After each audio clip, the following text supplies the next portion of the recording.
So, akala nyo, ayan na siya. Hindi yan. Ipapakita ko lang ang mga bulaklak kong collection. Kaya, kung inyo napapansin, ito po yan ang aking mga halaman sa mga nakalipas mong taon at buwan. Dahil milig po si Nature Lover po ang mga koleksyon ng mga bulaklak. So, ito na po sila at nagtatabaan. So, hindi po ang ating ipipresent na yan. Dahil meron tayong ipipresent po na kakaiba pong bulaklak. Common na po sa inyo ito, pero mas na-hybrid po siya kung inyong titingnan. Kaya, let's go. Tadaan! Ayan po ang ating pong na-hybrid po na halaman.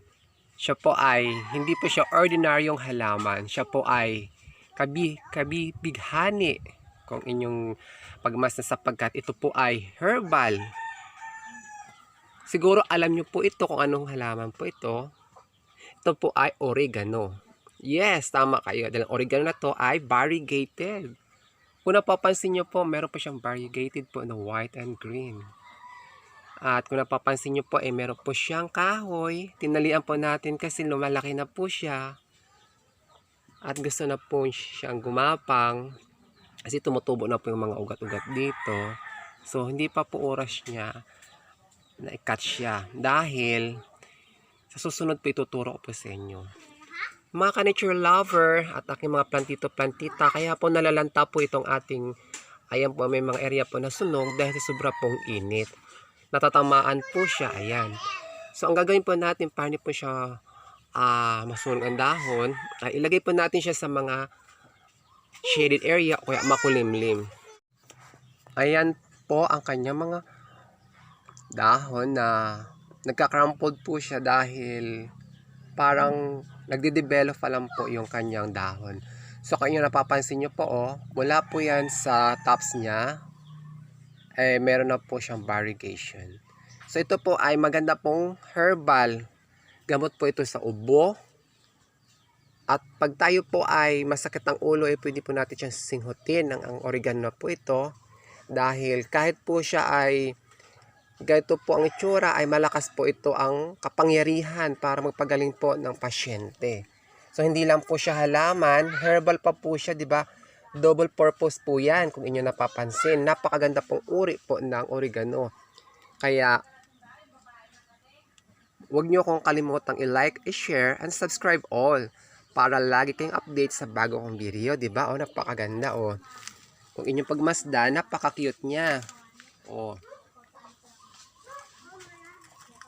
So, yan, di ba? Isa po yan sa ating mga na-collection pong mga bulak. Halaman, dito po yan sa ating lugar. So, napakaganda po yan. Kaya, susunod po, ay tuturuan ko po kayo kung paano magpadami. Kaya, share nyo po ang aking pong mga videos. Kaya, maraming salamat po sa inyong panonood. And God bless po sa inyo, mga kababayan ko, ka-nature lover, mga plantito-plantita. Shout out po sa lahat po ng aking mga kaibigan, sa mga Romblon vloggers, at mahilig po dyan sa mga halaman. God bless and I love you. At ang gusto lang po ng ating oregano ay nasa makulimlim lang po na lugar. At may kaunti po siyang araw, kaya shaded area, at ayaw niya po yan siya na overexposure po yan siya sa init at masobrahan po sa tubig. So, nakalagay po ito sa paso kung inyo napapansin. Ayan. Sa susunod po na papakita ko po sa inyo, tuturo ko po sa inyo kung paano po magpadami nito, mag-cuttings ng mga katawan po ng variegated oregano. Kasi na-hybrid na po ito siya. At saka kung paano po pagtatanim. Ayun nga, at saka yung lupa, kung ano po na, o na lupang ilalagay natin, tsaka fertilizer. So, kung yung napapansin nyo po, ayan o. Kung ito po ay nasa normal po na lupa, ay siya po ay tataba po at lalapad po ang dahon. At ito po ay, kung napapansin nyo po, ay nagka-crumpled. Ayan po, nagka-crumpled po siya. Dahil po, ayan po ang una pong mga dahon niya.